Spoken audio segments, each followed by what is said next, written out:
Hi everyone, welcome back to the Tom Watchman channel. It's about 6:30 in the morning and I'm here in the office recording a video for you guys. So hopefully this is a helpful video. I love getting up early, maybe you do too. So this video is going to be about taking notes in lectures. So this is when you go to a lecture and you need to capture some of that information. This is how you do it the most efficiently. This is the best strategy I've found for making lectures as valuable as possible for you in your study. So let's start by taking a look at what's the purpose of lectures. Because sometimes it's helpful just to really go back to the basics and think about, why are we even going to lectures? Well, firstly, you've got a kind of knowledgeable person.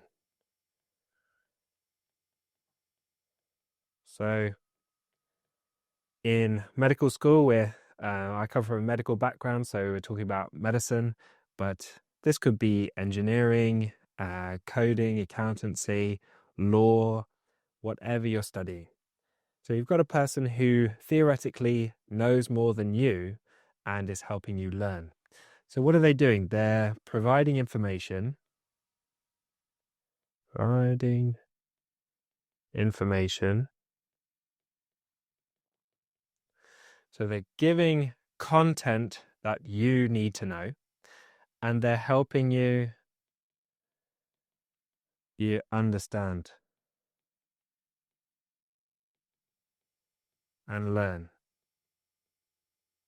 So on the one hand, they're saying, here's information you need to know.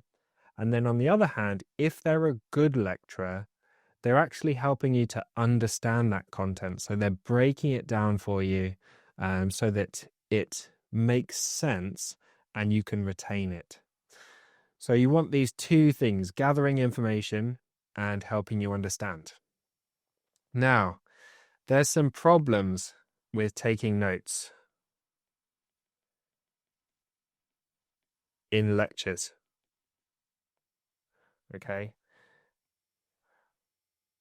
When you're taking notes, what you're trying to do is kind of capture this information they're providing, but it doesn't necessarily help you understand or learn. So when you're writing, this is not learning. So if you're sat there, a person is talking, and you're trying to scribble down everything they say, you're not necessarily listening and trying to understand and encode that information in your memory. You're not trying to really absorb it.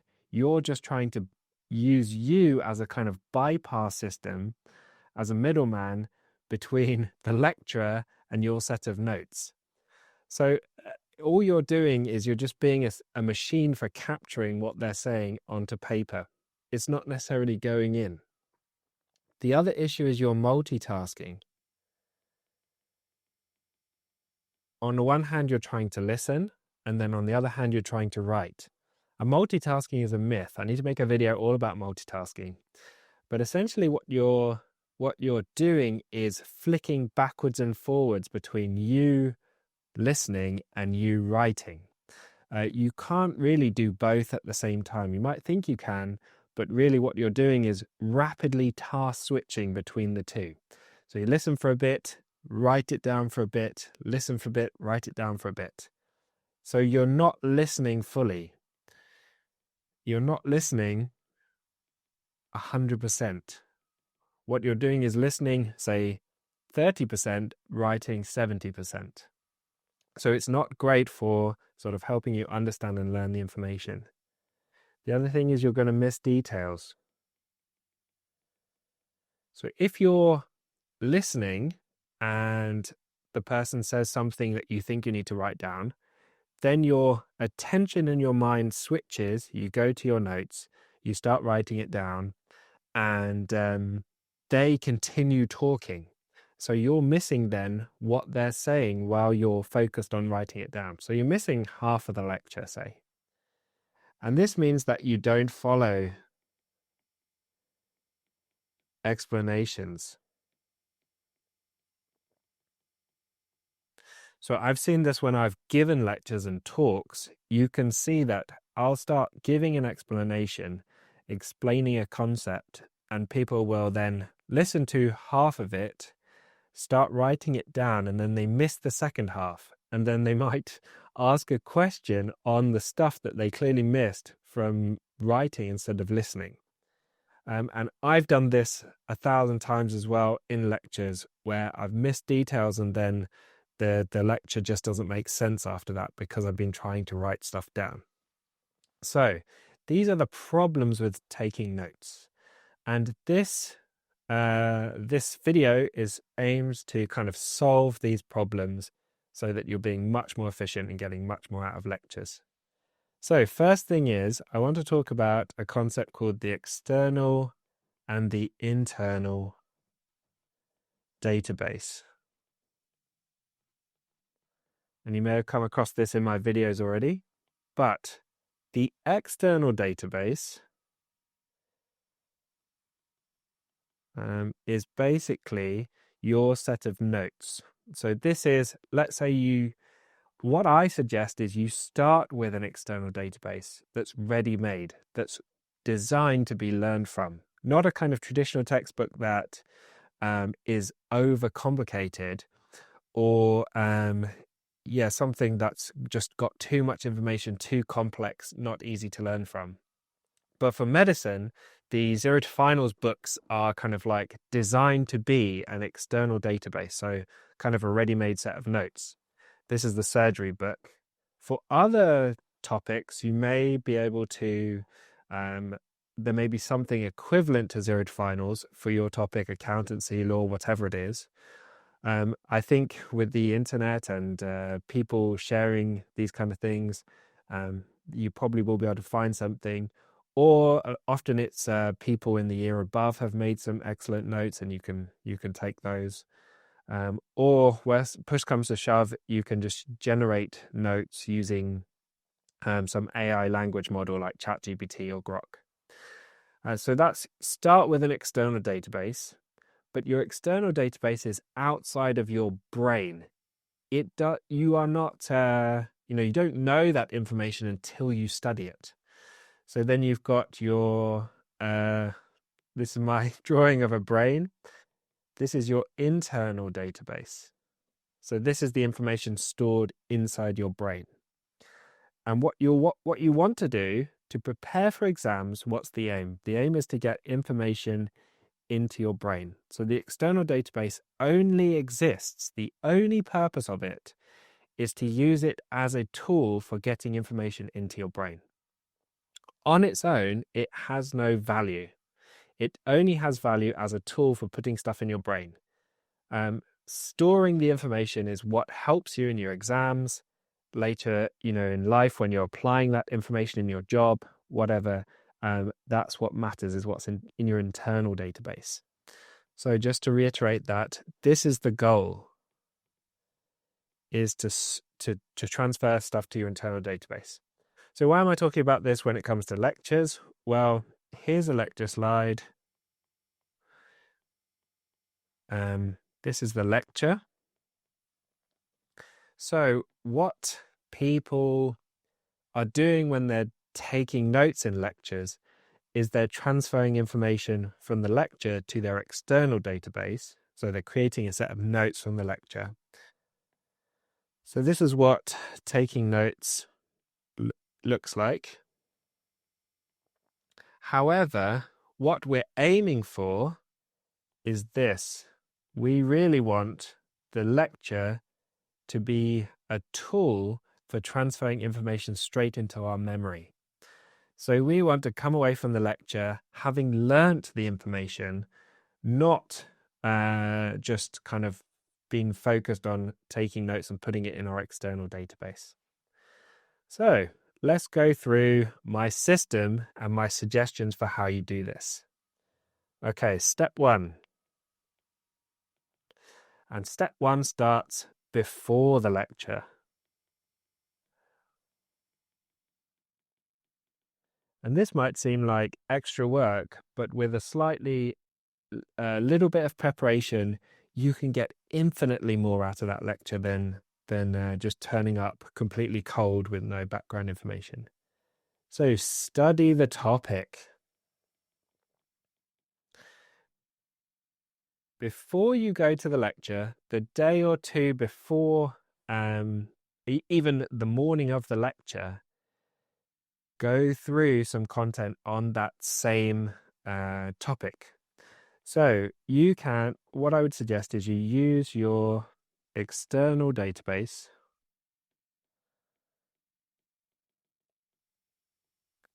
And we're going to go through an example of doing this for a lecture in a second. So you start by using your external database and you use the read and recall method. And so the idea is that you become familiar with your external database. So you're trying to become familiar with what you already have in your external database. So you've started with this ready-made set of notes. You're going to a lecture.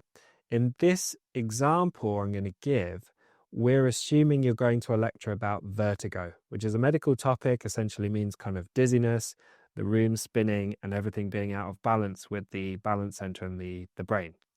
So you've got a lecture coming up on vertigo, and we're going to go through a lecture on vertigo, and you need to study vertigo beforehand. So you take the Zero to Finals book and you have a look, and inside the book you'll find there is a topic on vertigo. So here it is, the topic on vertigo. And you're going to go through this and make sure you're familiar with the content. And you do it using the read and recall method. And I've been through this in great detail in a previous video where I talk about how to do the read and recall method. But essentially it starts with step 1. You recall everything you can think of about vertigo. Completely free recall. So this is to do with the vestibular system. I think there is peripheral versus central. Central, you'd think of posterior circulation infarction, like a stroke. What else could there be? Tumors. And peripheral is like BPPV. What else can cause it? Meniere's. And vestibular neuronitis. And blah, blah, blah, blah. So you keep going, everything you can remember about vertigo. Then you go to your topic on vertigo.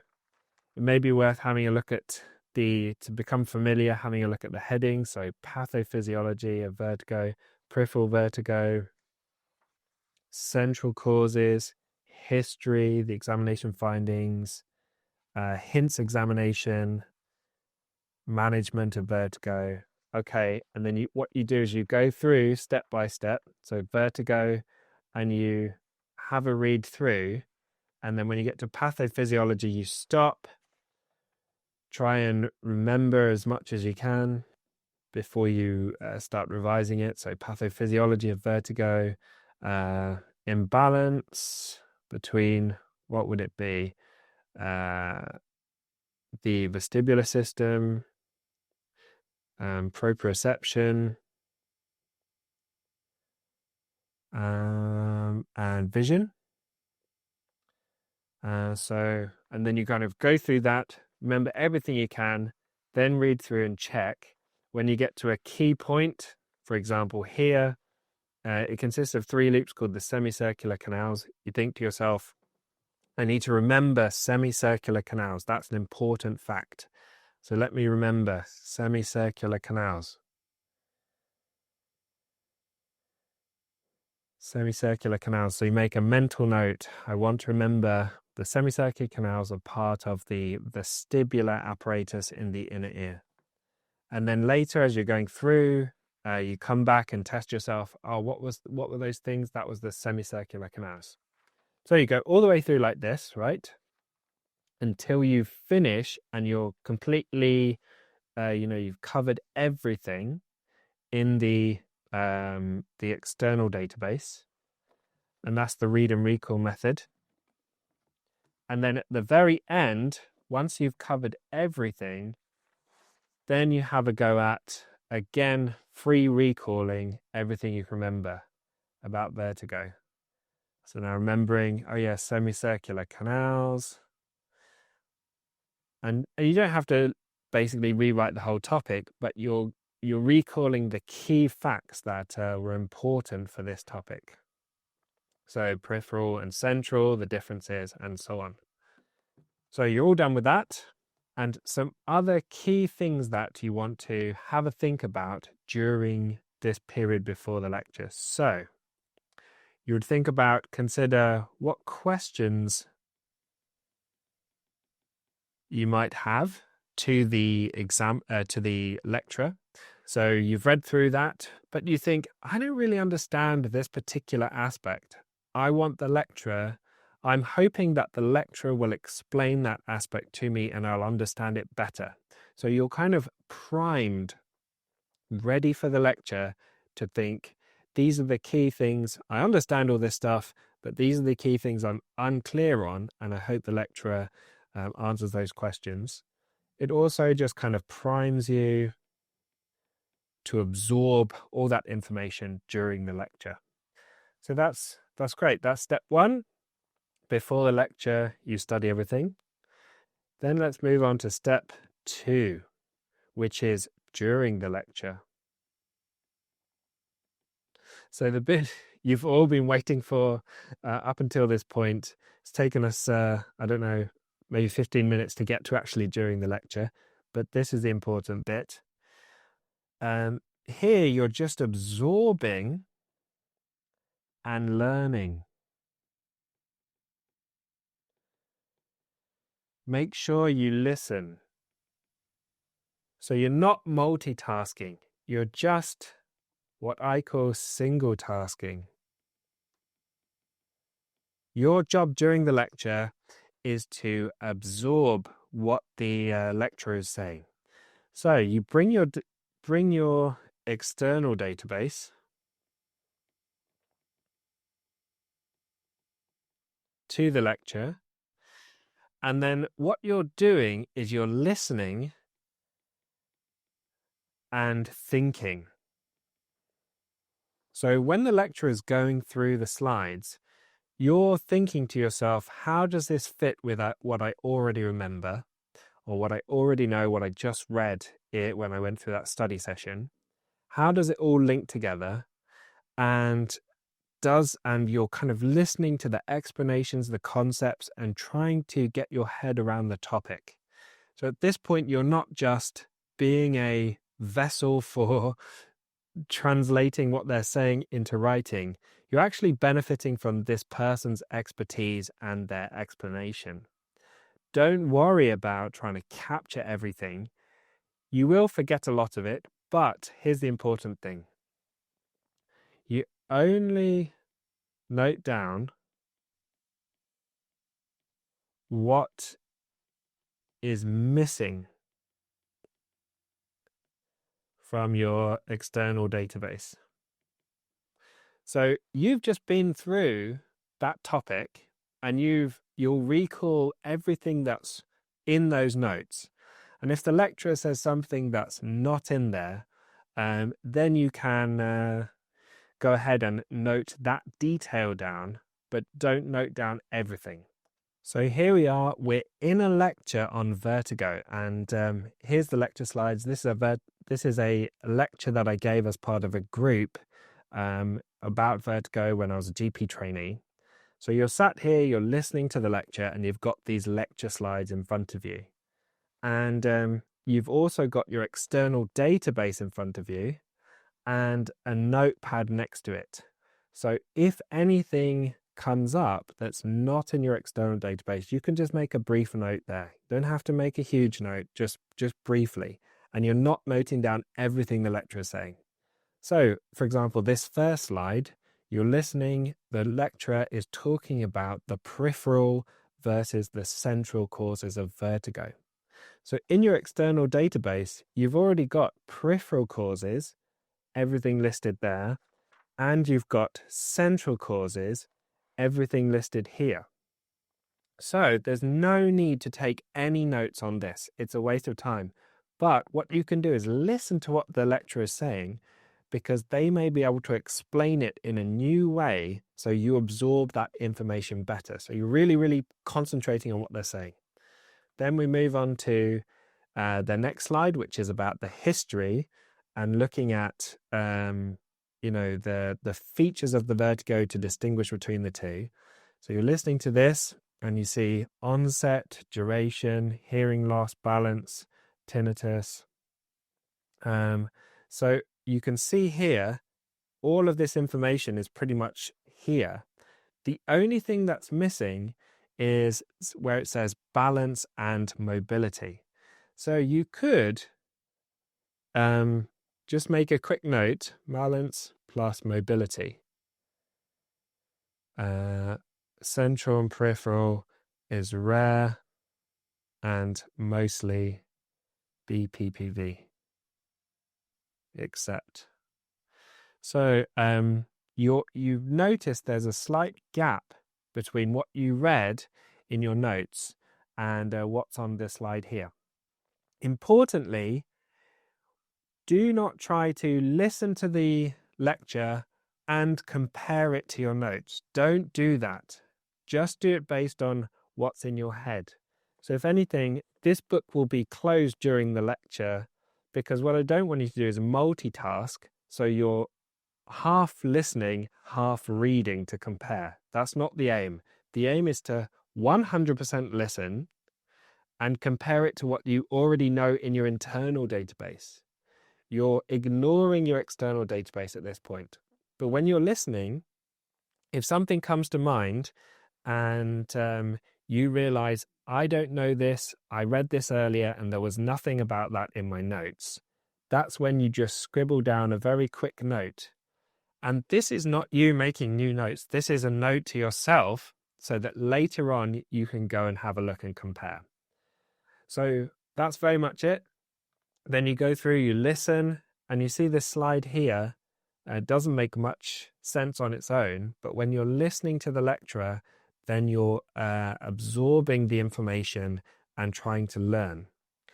So hopefully, and then this, when you look at this slide, it doesn't make any sense, but there's actually all this information already in the examination, and you'll have retained some of this, and then you can compare it on the lecture slides and what the lecturer is saying compared with what you read earlier, and make a note when you need to. So then the step 3 is after the lecture. So you spent the lecture really absorbing the information, and now after the lecture, you've got to kind of consolidate. So I'd recommend you test and consolidate. So there's loads and loads of evidence that if you test yourself after learning information, it really helps to consolidate and for you to retain that information and understand it better over the long term. So you've been to a lecture and you've spent the whole lecture trying to absorb and understand that information. Your next job is to test yourself on it so that you retain it. So you test yourself on that information, and you can do this several ways. One is free recall. So you go back to the library after your lecture, sit down and free recall as much as you can from that lecture. Then you can head to your external database and have a check through and see how you did in terms of free recall. Another one you can do is questions. So you can go to a question bank like the Zero to Finals member site, test yourself on that content using multiple choice questions, short answer questions, and so on. Or you can do flashcards. So you can use some ready-made flashcards to test yourself on that content.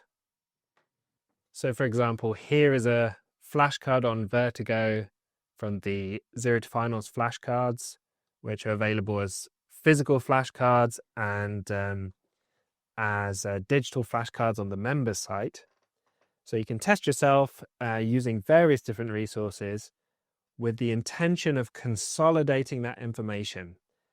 Remember, how do you make memory? How do you retain information in your long-term memory? People think that it's for absorbing, but it's actually through recalling. When you recall information, that's how you create a memory. One example of this is that you can actually make a lot of fake memories by, say you had a memory, everybody's kind of first memory of their life. Like my memory is when I was 4 years old in nursery, coming out of the nursery into the playground, and kind of that feeling of it going through the doors and the playground opening up. And I have that vivid memory. That memory is probably complete nonsense. I probably made it up, because what will have happened is I will have kind of had some sort of similar experience. Then 6 months later, I would have recalled that experience, but slightly differently. And that recall was what actually created the memory. Then a few years later, I may have recalled that memory that I created through recalling. And each time you recall it, that creates a memory. So you can actually make fake memories by recalling fake memories, which is kind of interesting. But yeah, recall is how you make memory. So it's actually the testing, the free recall, doing questions, flashcards and things that actually creates the memory. Then the next step is to organize your external database.